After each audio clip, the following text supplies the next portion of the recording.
Hello everyone, my name is Jonah Bales, and for this project I'm going to be talking about the digital footprint and reputation. The digital footprint is an online record or trail left by things you do online. It includes what you post, what you like, and even like what you look up online.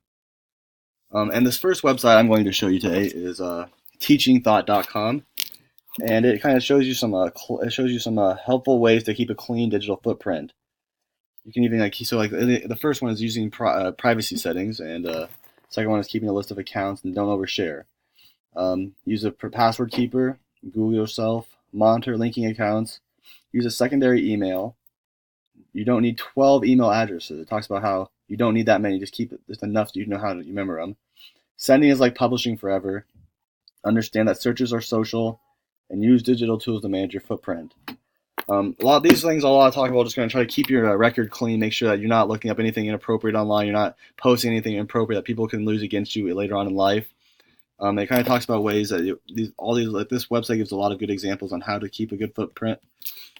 And the next thing I'm going to talk about is your reputation. That's on Hillsborough County Public Schools.com. And your reputation is how people perceive you. So if you have if you have a bad reputation, people aren't going to want to hire you. People aren't going to want to, people are just going to think bad of you. So if you are able to keep a clean reputation, a clean digital footprint, your reputation will look a lot better and a lot cleaner. It's going to make your life a lot easier in the future. Thank you for this. This is my presentation, and I hope you really enjoy it. So thank you.